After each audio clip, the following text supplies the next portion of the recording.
juicio, ¿cierto?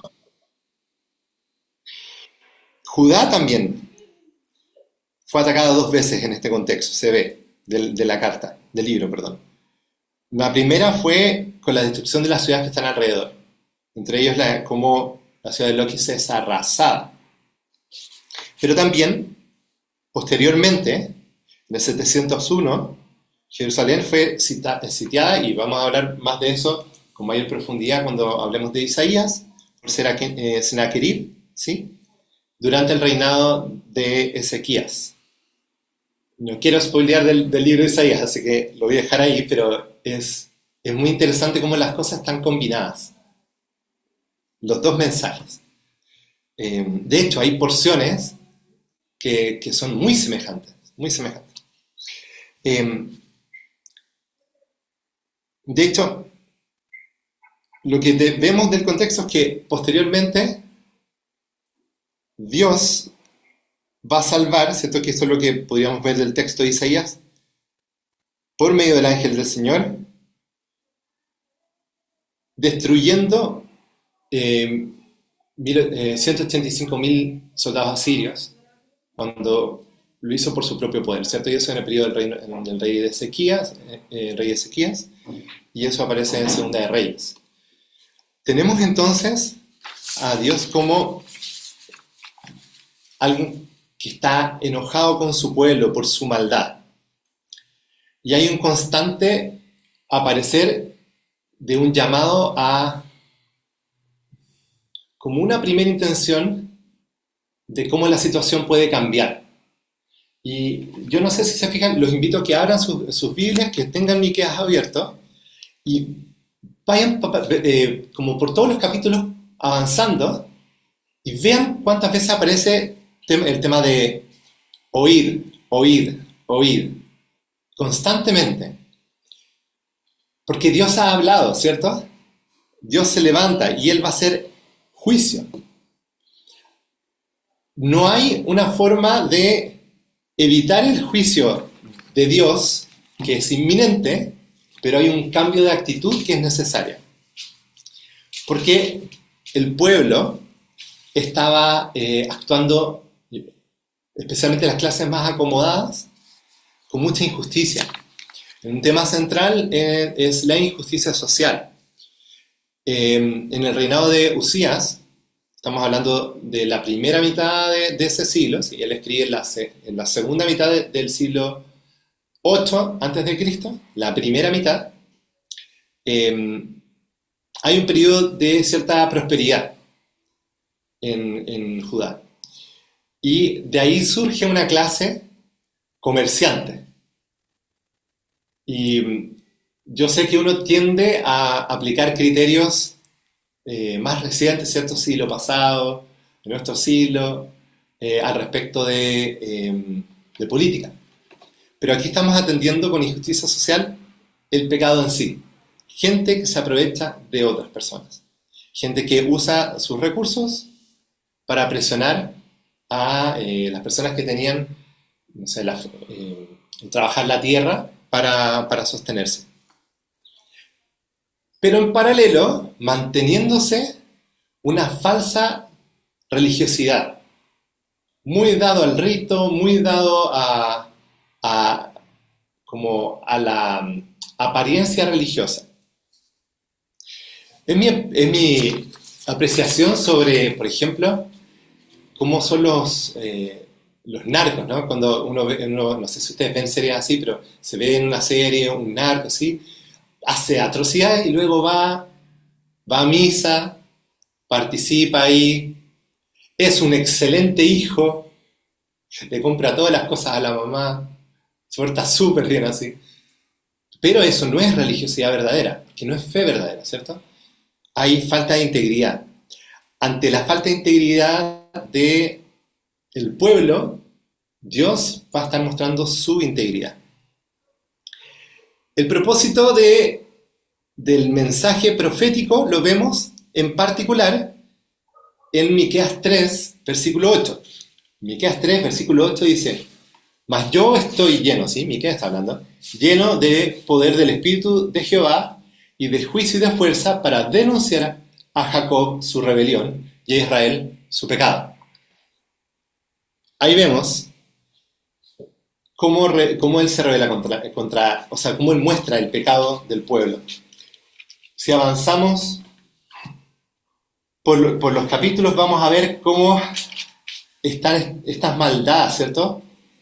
En el capítulo 2 dice: ay de los que en sus camas piensan iniquidad, maquinan el mal. Cuando llega la mañana lo ejecutan porque tienen en su mano el poder. ¿Sí? Como quien piensa en cómo resuelve sus business, sus negocios, ¿cierto? Codician las heredades y las roban, y casas y las toman. Oprimen al hombre y a su casa, al hombre y a su heredad. Y luego lo mismo hablan, ¿sí? Estaste fuera, el versículo 9, a las mujeres de mi pueblo, de sus casas, que eran su delicia. O sea, hay un abuso, el problema grande es injusticia social y esta falsa espiritualidad. Y la solución de eso viene por escuchar el juicio de Dios, que es escuchar la voz de un Dios que se está levantando airado contra la maldad, contra esa injusticia. Lo primero es escuchar, o escuchar. Lo segundo tiene que ver con cómo debería actuar el pueblo. Si el problema era la injusticia social y la falta de religiosidad, a mí me resuenan mucho las palabras de Juan el Bautista, ¿sí? De dar frutos dignos de arrepentimiento. Dar frutos dignos de arrepentimiento. Porque lo que tenía que hacer el pueblo era justamente dejar atrás esa actitud de despreciar a Dios y a sus hermanos. Y ahora tener una actitud distinta. Una en la que ya no importa tanto el ritual, si es que en verdad no hay fondo. El capítulo 6 justamente nos habla de eso, los versículos 6 en adelante. Y aunque da la impresión que el versículo 8 es el más importante, tenemos que tener en cuenta el contexto de los versículos 6 y 7. Dice: ¿con qué me presentaré ante Jehová y adoraré al Dios Altísimo? Me presentaré ante él con holocaustos, con becerros de un año. ¿Se agradará a Jehová de millares de carneros o de 10,000 arroyos de aceite? ¿Daré mi primogénito por mi rebelión, el fruto de mis entrañas por el pecado de mi alma? Es un lenguaje bien grande, ¿sí? ¿Cierto? Bien, ¿cuál es la palabra? Como exagerado para entregar como obras. ¿Qué puedo hacer para Dios? Y el versículo 8 dice: oh hombre, Él te ha declarado lo que es bueno y que pide Jehová de ti. Solamente hacer justicia y amar misericordia y humillarte ante tu Dios. Humillarte ante tu Dios. Imagínense que debía escuchar el pueblo, entender el pueblo en ese contexto de juicio. Si estaban llamados ahí, tenían que agachar el moño y decir: ok, esto es el juicio que viene. Porque Él va a mostrar misericordia. Ya vamos a hablar justamente de eso, como Él muestra salvación.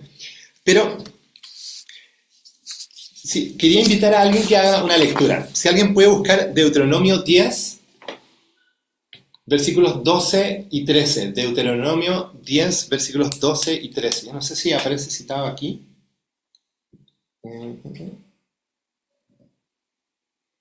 No, pero me parece así como tal Acá cual. lo tengo. Gracias, puedes leer. Dice, ahora pues Israel, ¿qué pide Jehová tu Dios de ti, sino que temas a Jehová tu Dios, que andes en todos sus caminos y que lo ames, y sirvas a Jehová tu Dios con todo tu corazón y toda tu alma, que guardes los mandamientos de Jehová y sus estatutos que yo te prescribo hoy para que tengas prosperidad? Gracias. Eso Dios lo dijo desde el principio. Y el pueblo ya había avanzado, estaba como ahí a puertas del exilio, ¿cierto? Y de como tener la copa llena de juicio. Pero Dios lo había mencionado desde el principio, para que el pueblo caminara de esta manera. La prosperidad, la bendición, era dispensada por parte de Dios en torno en el contexto del pacto que ellos tenían con Dios, de andar de andar en la ley en esta tierra que Dios les había dado, que actuaran con amor a Dios y con amor al prójimo. Por eso es como, oye, Él te ha declarado. No hay ninguna parte en Miqueas donde sea tan claro eso como aquí, que esto era algo que Él ya había dicho, que Él ya había dicho. Él te ha declarado lo que es bueno. ¿Y qué pide Jehová de ti? Solamente hacer justicia, llamar misericordia y humillarte ante tu Dios. Entonces, hay una integridad en el mensaje tan claro, desde principio a fin. Y la parte que nos habla de Miqueas sobre salvación, y que va a hablar del Salvador y que nos va a recordar a las citas que hay en el Nuevo Testamento, ¿cierto? Es, ¿cómo se llama? Una muestra de esa integridad del Señor, que siempre es el mismo, su mensaje no cambia. Ahora, Salvador es algo que aparece en este libro de Miqueas. No tenemos aquí alusión directa como al concepto de Mesías, como al término, ¿cierto? Perdón, eso, no hay alusión al término. Pero uno puede ver ese contexto. Si uno ve,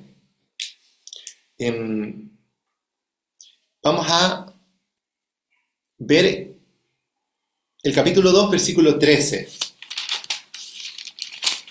Capítulo 2, versículo 13, del 12 al 13.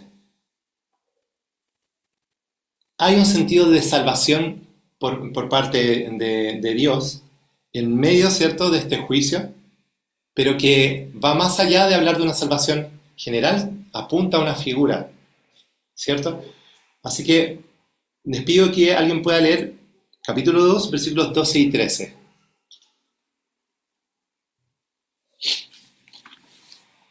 Yo puedo leer, pastor. Gracias, Vero. De cierto te juntaré todo, oh Jacob, recogeré ciertamente el resto de Israel, lo reuniré como ovejas de Bosra, como rebaño en medio de su aprisco, harán estruendo por la multitud de hombres. Subirá el que abre caminos delante de ellos, abrirán camino y pasarán la puerta, y saldrán por ella, y su rey pasará delante de ellos, y a la cabeza de ellos Jehová. O sea, hay una figura del rey destacando. Uno podría pensar que puede hacer referencia a, puede ser, ¿cómo se llama? Ezequías, o tal vez alguna situación futura de un rey normal, pero la cosa no solo queda ahí, ¿cierto? Hay también un sentido de plenitud del pueblo que vuelve a estar reunido, de no importando dónde esté, Él los junta como ovejas. Y luego, en el capítulo 5, en los versículos 2 al 9,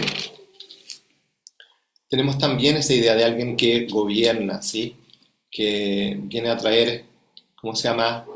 Destrucción a los enemigos de Israel. Pero tenemos esta cita, este pasaje que luego es citado en Mateo, ¿cierto? Sobre Belén. Dice, pero tú, Belén Efrata, pequeña para estar entre las familias de Judá, de ti me saldrá el que será Señor en Israel, ¿sí? El que gobierna, no menciona rey, ¿cierto? Y sus salidas son desde el principio de los días de la eternidad. Entonces, hay una idea ahí interesante.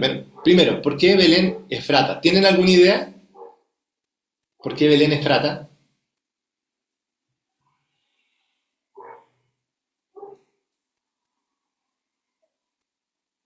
¿Alguno de ustedes ahí que quiera compartir un poquitito su opinión. ¿Por qué diría Belén Efrata?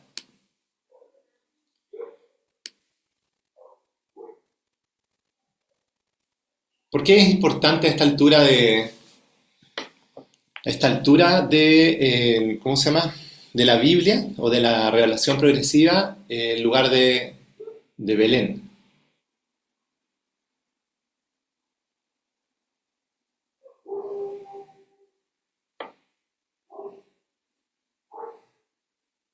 ¿Nadie? Hace Hay una mención a la conexión fructividad, ¿Perdón? Israel, hace dale. mención hace mención a la Ah, fructividad, eso. Hace mención a la fructividad de Belén de Jerusalén, eh, a de ver, Belén, sí, por Belén, eso. sí, claro, tal vez estoy tratando de entender. Efrata tiene ese significado, ¿cierto? Y es el nombre antiguo cananeo de Belén. Y decir Belén Efrata es una forma de ser muy preciso con el lugar. Hace referencia a ese Belén, importante, ¿sí? Belén era la ciudad de David, ¿sí? Ese es el sentido. Está hablando y es una alusión a las promesas dadas a David. Promesas de que uno de su casa se iba a sentar en el trono y tendría un trono, ¿cómo se llama? Un reinado eterno. Entonces esto es una alusión a eso, ¿sí? Y aunque fuera pequeña, ya hemos visto el actuar de Dios y cómo los planes de Dios para su reino que no tiene fin comienzan con una piedrita, ¿cierto? Y terminan siendo una montaña. Y Belén, Efrata, era así, no era importante. Sin embargo, de ahí viene aquel que va a ser el Señor de todo Israel. Y es citado como razón por la cual Jesús debía nacer en Belén. Él es el cumplimiento entonces de esta profecía. Y fíjense que no es solo que va a ser un rey, hay un sentido que es más allá. Su reinado es eterno. Yo creo que no hay que ser muy loco para pensar que en todo el contexto del Antiguo Testamento el único que era eterno era Dios mismo. Entonces, mínimo debo pensar que el actuar de Dios en esta situación sobre esta figura tiene que ser muy, muy grande.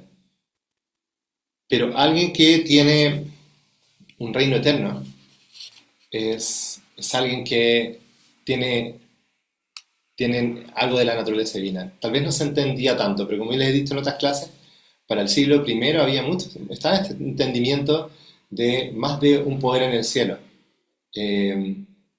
Incluso algunos hablan como de que existía la idea de un Jehová pequeño, como que esas cosas estaban por ahí, ¿sí? Yo no quiero ser hereje con eso, pero yo creo que era un poco lo que ellos percibían de la revelación del Antiguo Testamento. Bueno,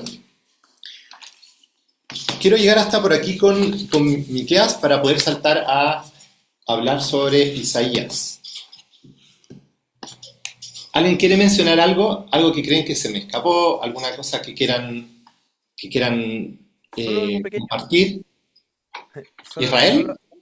solo algo pequeño, a propósito de pequeño, un patrón que tal vez podría ser interesante ¿Sí? cuando se refiere también a Belén como pequeña, un poco las cosas que uno viene viendo en el Antiguo Testamento. Por ejemplo, no sé, Isaac en lugar de Ismael, Claro. Jacob en lugar de Saúl, Belén como una ciudad pequeña, por ejemplo, David como el menor de los hijos de Isaí, y precisamente varias como cositas, o sea, la elección del mismo pueblo de Israel como un pueblo muy pequeño, y todo eso. Que te hace pensar que la sabiduría de Dios es diferente a la de los hombres, ¿sí? Que es un poco el tema que nosotros podemos ver en 1 Corintios, en el capítulo 1, ¿sí? Versículo 19 dice, pues está escrito, destruiré la sabiduría de los sabios y desecharé el entendimiento de los entendidos. La sabiduría de Dios es distinta, no es lo que tú esperas, ¿sí? Y hablando sobre Isaías, ¿sí? El siervo surge como una plantita que resurge en la tierra seca. Nadie lo espera, nadie lo esperaba. Todos están pensando en cosas grandes, ¿sí? La Biblia de mis hijos muestra cómo está el César tratando de hacer mostrando su grandeza, tratando de hacer un censo para mostrar su poder, su grandeza, su control sobre todo. Y en vez de hacer que las personas se muevan todas hacia un lugar para mostrar su poder, dice esa Biblia, me encanta, dice, Dios se mueve para mostrar su grandeza y sus planes. Todo contrario, ¿sí? Y nace en un lugar pequeño, sin figuración, en un rincón del reino. Yo creo que eso habla de la sabiduría de Dios. Bueno, Isaías. Vamos a hablar sobre Isaías. Isaías significa Jehová salva.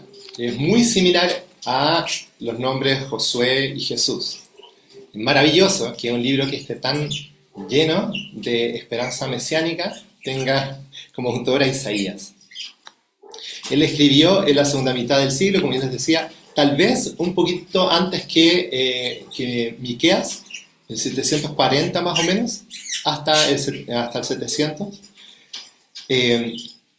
Si ustedes comparan Miqueas 4:1 al 3 con Isaías 2 al 4, van a ver que son muy similares. Así que, aunque no podemos afirmar que ellos se conocieron, ellos tienen un mensaje muy similar al respecto de lo que Dios va a traer, y digámoslo, y es lo obvio, ¿cierto? Ellos estaban en un mismo espíritu, y es muy probable que conocieran uno el ministerio del otro. Yo les decía que si Miqueas parecía ser más bien rural, en el caso de Isaías, él estaba relacionado a la realeza. El gran tema que quería compartir con eso es el tema de la composición. ¿Alguien sabe qué pasa en el capítulo 4, 28 y en el capítulo 45, versículo 1? ¿Alguna idea? Los tiré así nomás. ¿En qué versículo? ¿4 cuánto? 4:28 y en el... Isaías no tiene 28, 4:28. Bueno, Eso es lo que pasa, que desaparecen los versículos. Sí. ¿O es la versión apócrifa? ¿Qué versión sería, hermano Dinko? Era una trampa. una trampa. Entonces, mientras tanto, revisa el 45:1. ¿Qué pasa? Esto me recuerda una vez ¿cómo se llama? La Vero que está acá puede constatar eso. Estábamos ¿cómo se llama? En un grupo en casa, y yo saco un material que había trabajado y todas mis citas estaban corridas. Muy mal. No lo había revisado, lo había hecho años atrás. Lo hice como en pandemia. Todas mis citas estaban corridas. Muy mal. A ver, 4...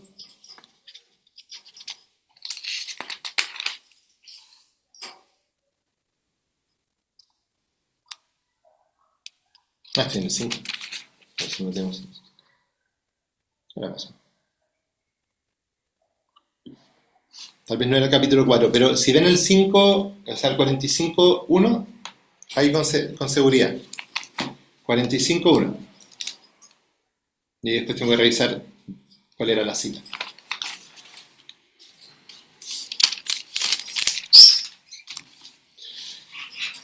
El versículo 45:1 dice: Así dice Jehová a su ungido, a Ciro, al cual tomé yo por su mano derecha, para sujetar naciones delante de él y desatar lomos de reyes, para abrir delante de él puertas, y las puertas no se cerrarán. ¿Alguien sabe por qué ese versículo es importante para hablar sobre la controversia autoral?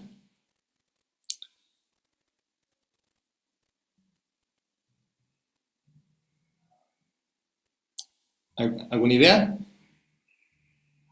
Sin timidez, sin timidez. ¿La controversia cuánto? Autoral, Autoral. sí, de Isaías. Eh, yo tenía entendido, no sé si se estará refiriendo a lo mismo, que algunos van a proponer que parte de Isaías fue escrito después de los sucesos de Ciro. O sea, no fue en sí una profecía exacta sobre un personaje, sino que fue una retrospección sobre algo ya ocurrido.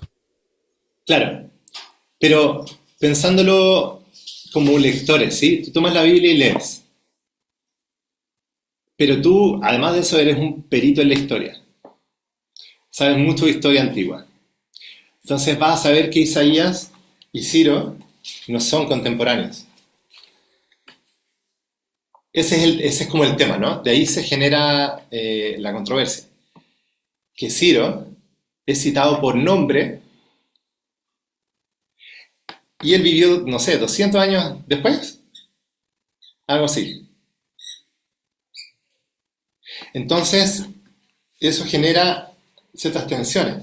Hay otro caso similar en el Antiguo Testamento que está en Primera Reyes 13:2, que también se hace mención allí, en ese caso es, ese fue el nombre, pero es un rey de Judá, y claro, también por nombre mucho antes de la escritura en sí. Y entonces, eso genera que haya un foco puesto en, bueno, entonces, ¿cómo es posible eso? Y se empieza a estudiar Isaías y se nota que el tema que parte en el capítulo 7, ¿sí? Porque el capítulo del 1 al 6 es como una introducción, hay, ¿cómo se llama? Un mensaje profético de los versículos del 1 al 5 que no es obedecido por parte del pueblo, y luego en el capítulo 6 viene el llamamiento de Isaías y estas palabras que siempre se usan tan mal en las iglesias de heme aquí, envíame a mí. Y ¿cómo se llama? Porque este pueblo no va a escuchar en el fondo y va a venir el juicio hasta que caiga todo, no va a haber un cambio en eso. Pero del 7 hasta el 39 parece haber un tema que está relacionado básicamente al contexto que ya les conté anteriormente, que involucra a Siria con Samaria, que quieren, ¿cómo se llama?, rebelarse, van contra Judá, Judá pide ayuda, ¿cierto?, a Siria, y se genera todo este gran problema que termina trayendo a Siria a destruir todas estas situaciones, y Dios mostrándose soberano ahí, trayendo eso como un juicio, ¿sí? Y hasta que se llega a hablar de Babilonia en los últimos capítulos. Pero del 40 en adelante parece haber un cambio. La forma en que se habla es mucho más conciliadora, hay un tono que ya no es tanto de juicio. Hay una manera de hablar que es más poética o teórica, o con más uso de imágenes. Hay diferencias que algunas personas levantan, ¿cierto?, haciendo un análisis estilístico y temático a lo anterior, lo que lleva a que algunas personas dijeran, oye, no, mira, son por lo menos 2 autores, aunque probablemente sean 3 o más. Y que Isaías, del 1 al 39, sería el Isaías que todos queremos, ¿cierto?, nuestro hermano, nuestro amigo. Pero del 40 al 66 serían o un Deutero Isaías, ¿sí?, uno segundo que escribiría cercano al tiempo del exilio, pero ahí ya eso es demasiada fe para algunos, porque es necesario que haya tal vez un tercero, un trito Isaías, ¿sí?, o más autores que escriben en un periodo post-exílico, con los temas que eran necesarios para esa gente, etc.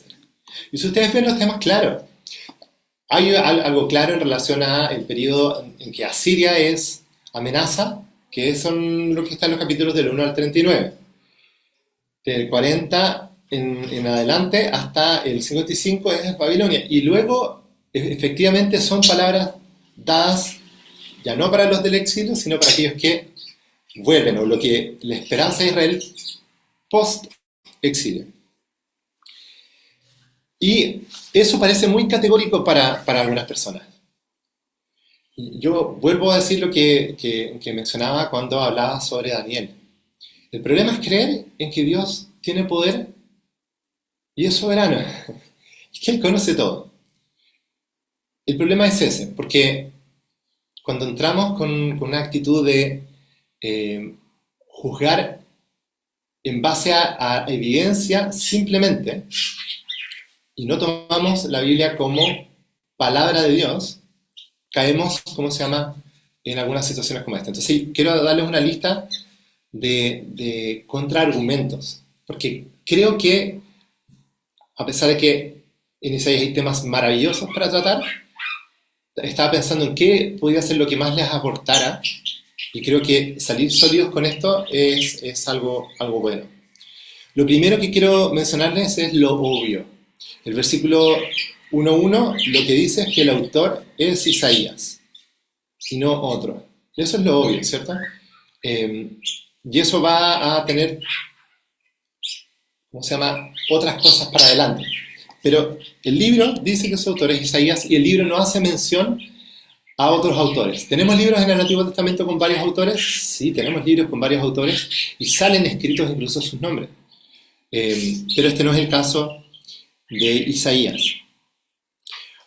Uno luego puede ir a más evidencia interna y pensar, por ejemplo, en el uso que se le da en el Nuevo Testamento a lo que está escrito en Isaías. Creo que ahí hay un buen argumento, pero lo primero que mencionaría es lo que Jesús y los apóstoles hablan sobre estos textos. Citan, por ejemplo, a Isaías 40 al 66, haciendo mención que es Isaías.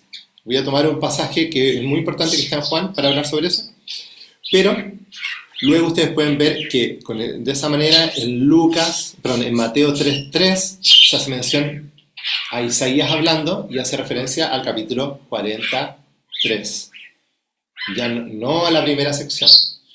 Lucas 4.17-21 hace mención al profeta Isaías hablando, o cita Isaías 61. Hechos 8.28-35 hace lo propio con maravilloso Isaías 53. ¿Ya? Entonces el uso que Jesús y los apóstoles dan, o el Nuevo Testamento da a Isaías, es íntegro con un solo autor. En especial quiero destacar Juan 12 y ver desde el versículo 38 al 41. Quiero invitarlos a que puedan ver ese capítulo, que busquen Juan 12.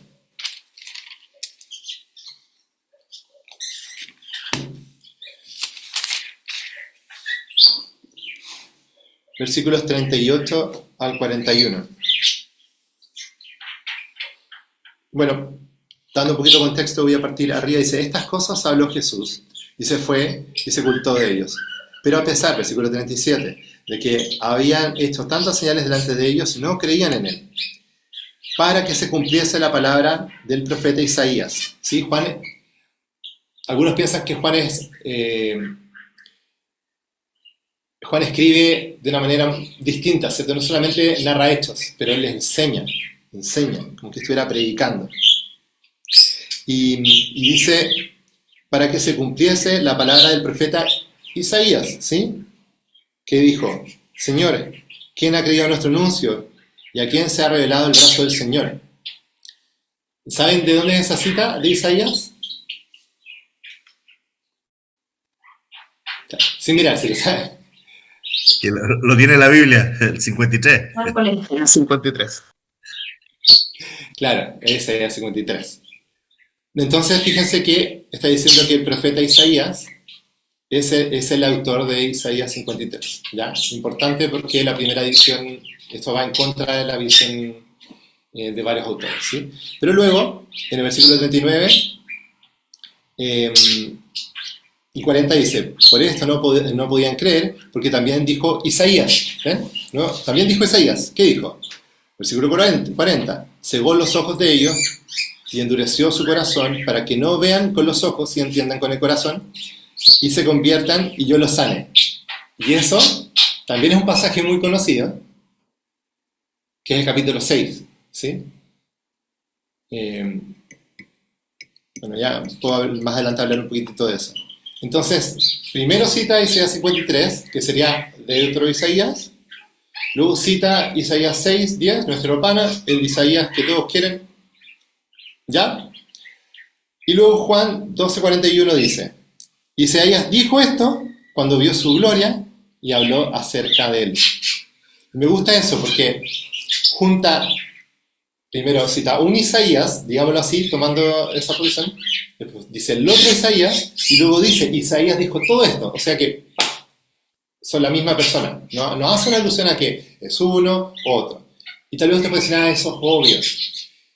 Sí, pero lo que está detrás es nuestra doctrina al respecto de la infalibilidad bíblica y las afirmaciones que hacen. Si Jesús habla sobre un personaje histórico del Antiguo Testamento, la conciencia del cristiano que cree en solo escritura lo lleva a pensar cómo Jesús pensó, cómo Jesús habló. Efectivamente, ese personaje es histórico, que ese personaje, ¿cómo se llama? Es al que se refiere y no a algún otro.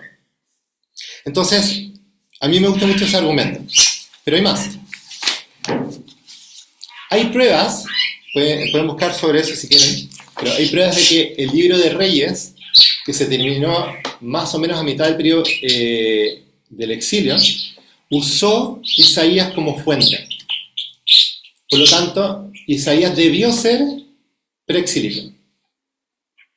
¿Ya? Y eso tal vez no va a matar a los que hablan sobre un deutero Isaías, pero sí un trito Isaías. O sea, no post-exílico. Y uno va juntando argumentos, ¿cierto? También, un poco lo que es obvio, ¿sí? Se asume algo en base a cierta evidencia, lo que es natural hacer, ¿cierto? Pero no significa cuando uno ve información, ¿cierto? Ve algunas cosas que uno pueda concluir tajantemente algo, si es que no hay evidencia certera. Uno no puede tomar solamente algunas cositas. Entonces, cuando tú dices, oye, hay un claro cambio de contexto, ¿cierto? Un claro cambio de lenguaje, hay un claro cambio, por lo tanto, tiene que ser otra persona. Yo les digo que eso no es lógico. No, ¿en qué sentido no es lógico? En el sentido de que no es una implicancia lógica. Lo primero no implica necesariamente lo segundo. Y por lo tanto, no es algo que tú puedas decir con certeza. Y eso quita peso, porque uno que está conociendo y estudiando la Biblia, uno escucha a esta gente hablar con tanta elocuencia, hablando como de la razón, ¿no? Usando la lógica y todo eso. Y uno piensa, oye, pucha, esta gente es seria en el trato de la escritura. Y la iglesia, ¿cierto?, donde mi pastor me hablaba de figura chica, eso no es tan confiable, ¿sí? Como que ahí le patina un poco a la iglesia. Y yo creo que no es así. Parece sólido, pero lo que está detrás no es una buena argumentación. Uno podría tener, dentro de incluso un mismo libro, se hace referencia a personas que van a estar viviendo en distintos periodos. Vean que detrás está toda la idea de que yo creo que Isaías se escribe para un tiempo, para un segundo tiempo y para un tercer tiempo, ¿cierto? Grupos distintos de personas, maneras distintas de referirse a ellos, tratos diferentes, ¿sí? Uno puede hablar distinto en distintos contextos, ¿sí? Un contexto puede hablar muy formal, el otro mucho más relajado, y eso no te hace dos personas distintas. Así que eso no termina siendo una evidencia categórica, y por lo tanto lo destaco como para decirlo bien, no demuestra varias autorías. Por otra parte, lo que partíamos hablando sobre Ciro, ¿cierto? Que Ciro aparece mencionado por nombre. Eso no es argumento necesariamente para decir, oye, no es el mismo autor, escribió alguien después. Para mí, como cristiano, eso es efectivamente un argumento, como veíamos en Daniel, ¿cierto? Cuando hablaba sobre los reyes del norte y del sur, un argumento para decir, efectivamente Dios está detrás de esto. Su grandeza, su poder, hacen posible esto. Si ustedes ven lo que está enseñando Isaías en los capítulos 41 al 48, ¿sí? Van a estar mostrando que Dios anuncia justamente lo que Él hace. Porque cuando tú lees Isaías, el libro y su contenido naturalmente te hace pensar que tienes que confiar en la existencia de este Dios que es soberano, que es providente y que anuncia sus obras de manera profética hacia el futuro. Es lo natural del contenido. Pero eso si tú crees realmente que Dios puede hacer eso. Si tú no crees que existe un Dios que pueda hacer eso, es más lógico pensarlo de otra manera. Otra cosa es que los rollos del Mar Muerto, ustedes los conocen, ¿sí? Ahí está la copia más antigua conocida de Isaías. Y no son varios rollos, no son varios autores distintos, es un libro de manera íntegra. Entonces ya, eso es solamente algo de evidencia y no es categórico tal vez, pero yo no estoy partiendo desde la idea de probar la autoría de uno, estoy tratando de dejar de lado la idea de varios autores. Y creo que si uno junta todas estas cosas, tiene buenos argumentos para decir, oye, yo no tengo por qué creer en la autoría de varios. Puedo hacer lo que la misma Biblia hace, que es lo natural, ya por su contenido interno y por el contexto literario, decir es un solo autor. ¿Bien? Antes de seguir con el resto de la carta, los temas, yo creo que nos vamos a tener que tomar unos 10-15 minutos más, 10 minutos más. Quería preguntarle si alguien tiene alguna pregunta sobre esto.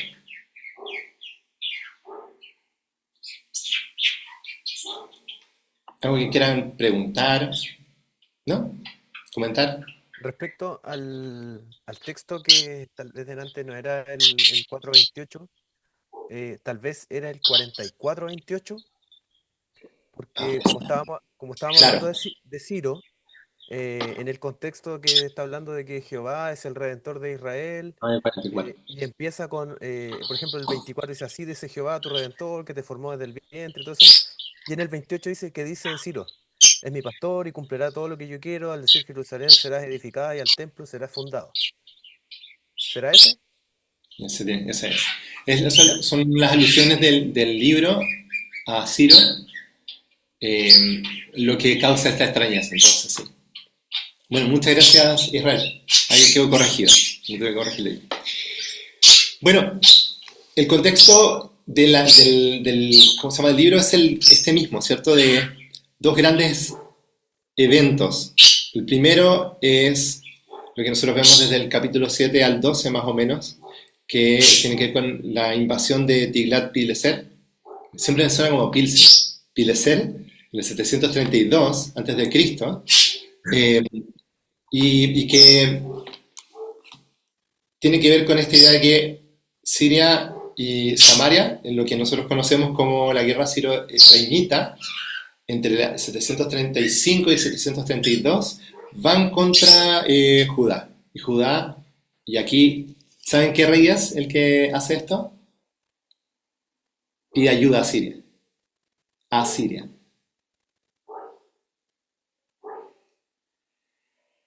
El papá es Acaz, él pide ayuda a Siria.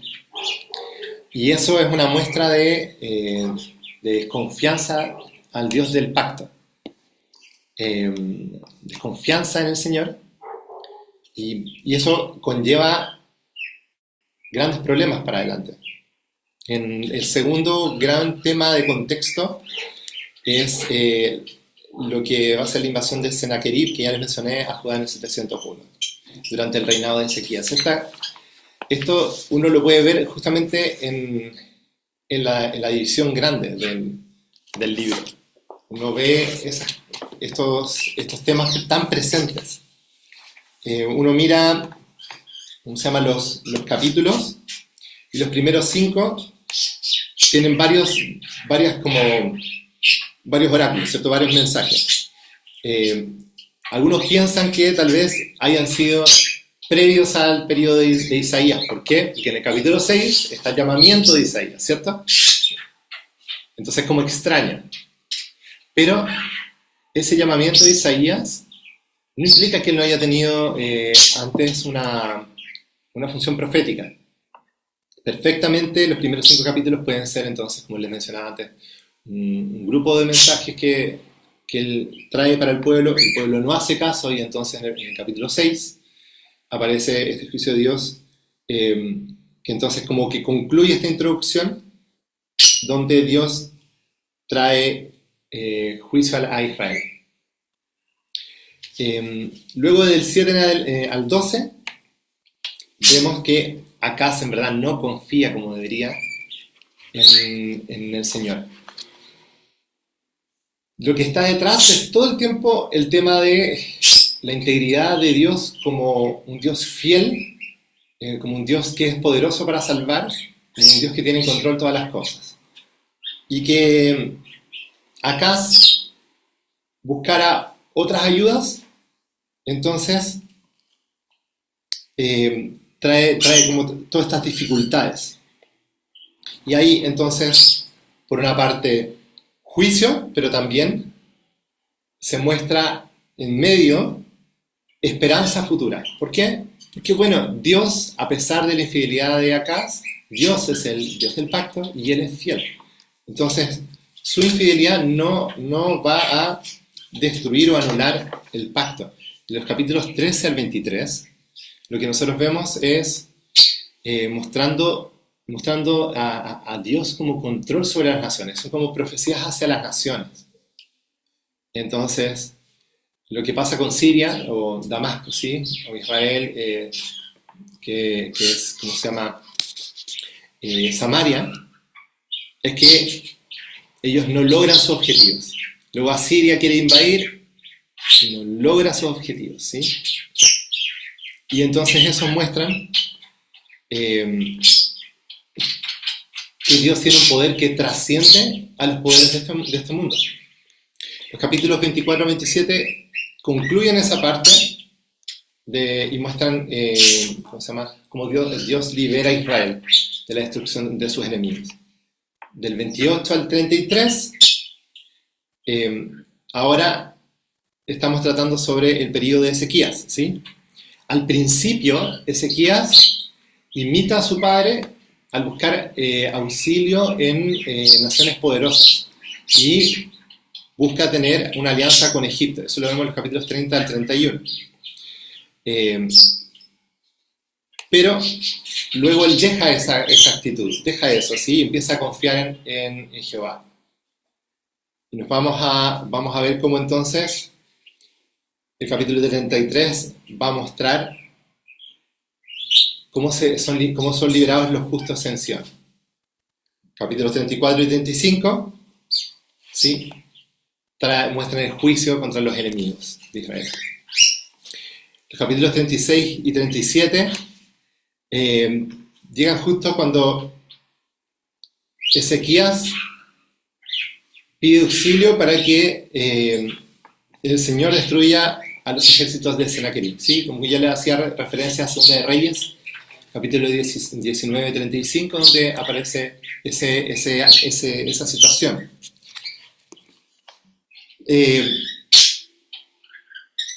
Hay también una figura ahí de ¿cómo se llama? De un hombre que es un oficial asirio, que él habla y muestra el pecado de Ezequías, ¿sí? Cómo eso no estuvo bien, y luego muestra entonces cómo Dios tiene este poder singular, grande, todopoderoso. Los capítulos 38 y 39 hacen ahora una transición, porque efectivamente desde el capítulo 40 en adelante hay un cambio de tema, y la situación lleva a pasar de Asiria como problema a ahora Babilonia, ¿sí? Y Babilonia aparece aquí con el rey de Babilonia mandando emisarios porque Ezequías es librado de una enfermedad de muerte. Y en el paso, él muestra las riquezas que tiene el palacio. Y ahí en el capítulo 39, en los versículos 6 y 7, hay una indicación, o se muestra que justamente van a ser los babilonios los que, ¿cómo se llama?, destruyan a Judá. Eso es capítulo 39, versículos 6 y 7.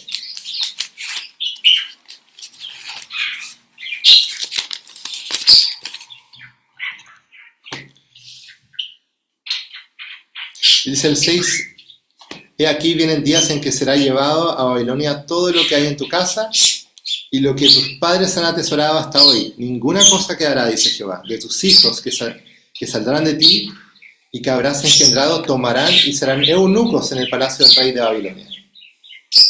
Y dijo Ezequías a Isaías, la palabra de Jehová que has hablado es buena. Y añadió, a lo menos haya paz y seguridad en mis días. Así que es una muestra de misericordia al reinado de Ezequías.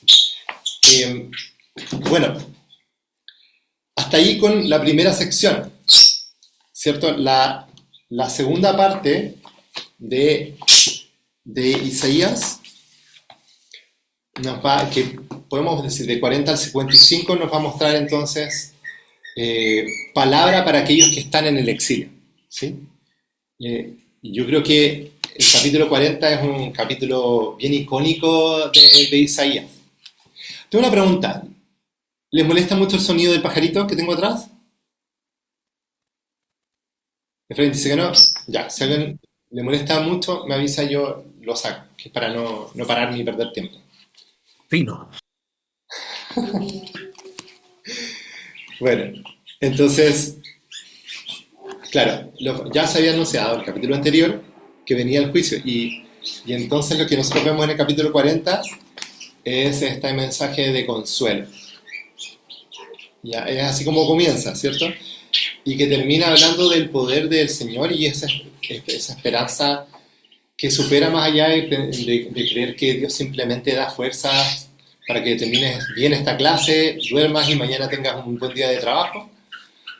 Hay un sentido como mesiánico en Dios salvando y dando poder a aquellos que confían en Él. Y es lo que tenía que entender Israel cuando está en el exilio.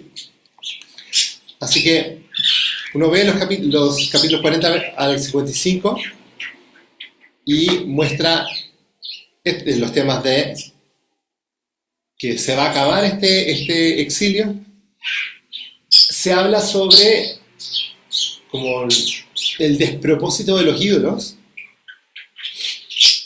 y el juicio futuro a las naciones. Y en este contexto se habla sobre el siervo de Jehová. Y eso es algo que vamos a tratar también. Ya alcanzo, este es demasiado extenso. Pero la parte final, entonces, es una proyección de lo que va a ocurrir adelante con el pueblo de Israel una vez que vuelva del exilio. Y está mostrando la integridad del pueblo ahora, que eso es maravilloso, como ahora efectivamente el pueblo va a ser fiel, va a mostrar la gloria de Israel y el término entonces de los enemigos. Ya no hay más eso, ¿sí? Y si se fijan, la idea es que es como que Dios muestra sus planes completos al respecto del futuro. A un Israel que estaba a puertas de ser destruida y que no tenía esperanza, digamos, en sí mismo de tener alguna solución a eso, porque se venía, ¿cómo se llama?, Asiria, se venía Babilonia más adelante, y no, en sí mismos ellos no tenían poder para hacer algo. Y sin embargo Dios muestra todos sus planes para adelante, Los temas principales, bueno, hay temas que tienen que ver con por ahí se mencionan nombres de los hijos, ¿cierto? Eso es un tema importante. Pero en vista del tiempo quiero hacer referencia al concepto del Santo de Israel, que este libro es el lugar donde aparece este término, del Santo de Israel. Y una muestra de la diferencia que hay entre las ofensas de un Israel que es carente de santidad y de rectitud con Dios, aquel que es el santo. Pero al mismo tiempo, su santidad es referida como de la manera en que se entiende que el objetivo final del pueblo es su redención. Entonces, el Santo de Israel habla del carácter de Dios, pero al mismo tiempo habla de la futura verdadera santidad que va a tener Israel. Eso está relacionado con la idea del Redentor. En el Antiguo Testamento, el concepto de Jehová siendo Redentor aparece 4 veces, pero entre los capítulos 40 al 66, en el libro de Isaías, este término aparece 10 veces. Así que es algo característico, ¿cierto? De Dios siendo redentor de su pueblo. Y obviamente eso está apuntando a la gracia del Señor. Yo creo que el tema, o sea, digamos, el término, estos grandes que aparecen, que es más relevante, tal vez es el término de el siervo. Entonces, no sé si alguien quiere comentar al respecto de eso, sobre el siervo, y mientras tanto yo puedo tomar un poquito de té, que ya he hablado harto. ¿Alguien quiere hablar sobre eso? ¿Mencionar?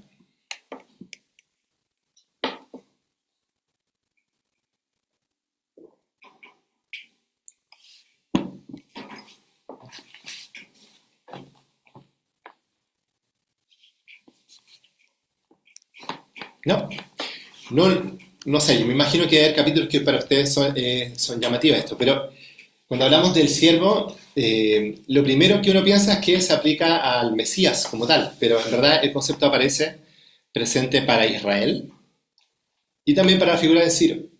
No solamente, digamos, en un sentido mesiánico.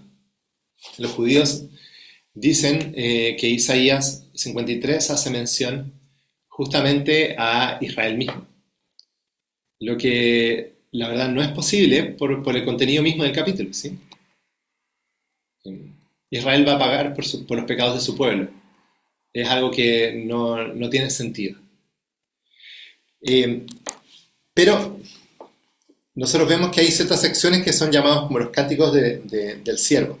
En el capítulo 42, en el capítulo 49, en el capítulo 50, en el capítulo 52 y en el capítulo 53. Y nosotros vemos que entonces se aplican a estas personas, pero la verdad es que la acumulación de referencias muestra que la función de este siervo, o sea, esta figura que sirve a los propósitos de Dios, es superior o pasa con creces a la de Israel como pueblo o a las labores que va a tener, ¿cómo se llama?, posteriormente en el caso, ¿sí? Ciro. Y que está muy relacionada a la idea de un rey del linaje de David. Y por lo tanto no podría ser aplicado ni ¿cómo se llama?, a Ciro, ni aplicado al pueblo completo, sino que a una persona que proviene de la familia de David. Esta figura, entonces, es la del Mesías, ¿sí? Y por esta razón, el libro de Isaías es llamado como el Evangelio del Antiguo Testamento, que contiene mucho al respecto de lo que nosotros vamos a ver después en los Evangelios de la vida de Jesús. Además de eso, el libro contiene mucho contenido escatológico, muy diverso. Por ejemplo, uno de mis capítulos favoritos del libro es el capítulo 66, que creo que es un capítulo súper misional y que nos involucra a ustedes y a mí dentro del contenido de Isaías. El tipo de escatología que se muestra, ¿sí? La idea de como en los últimos tiempos, ¿sí? O el último periodo, ¿sí? De esa idea de escatón, de ahí viene escatología, es como Dios mostrando su programa, sus propósitos para Israel al final de los tiempos o en el futuro. Y lo que él va a mostrar es una escatología del reino de Dios, donde este reino futuro de Israel está centrado en Sión. Es un contexto donde hay paz, donde hay prosperidad, donde hay bendición, donde hay, ¿cómo se llama?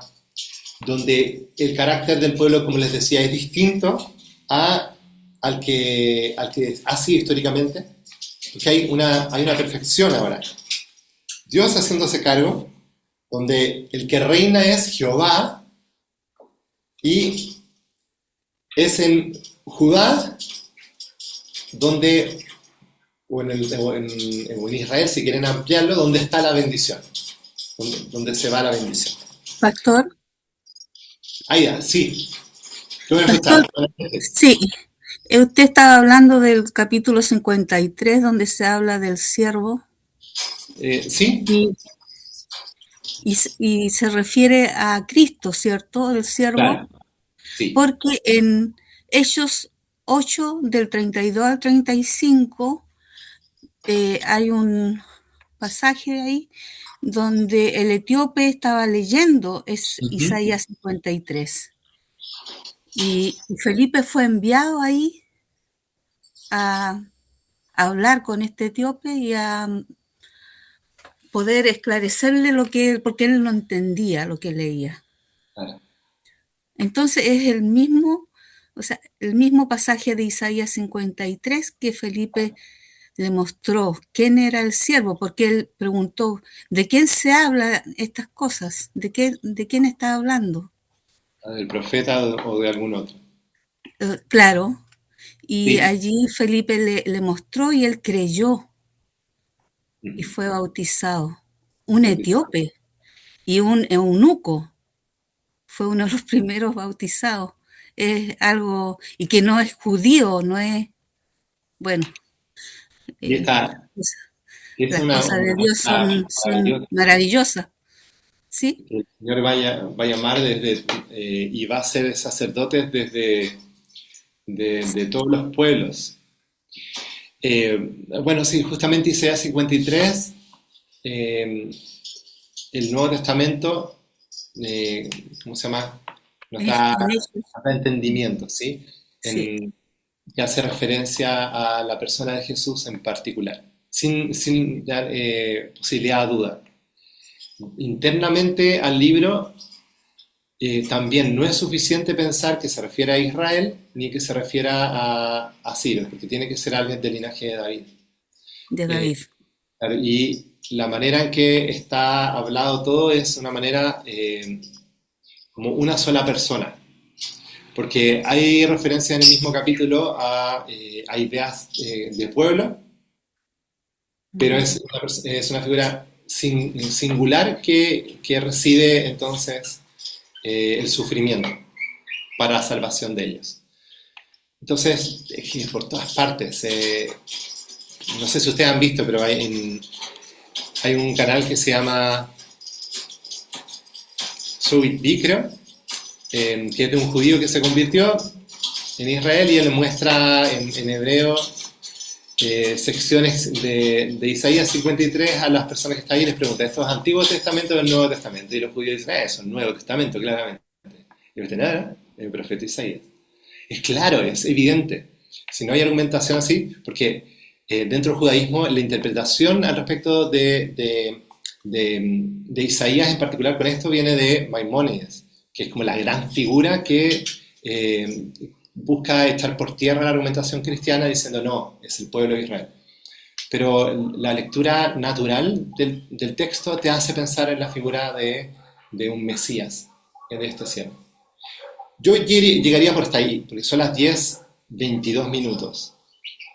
Pregunto, ¿hay alguien que quiera comentar algo, hacer alguna pregunta? ¿Pastor?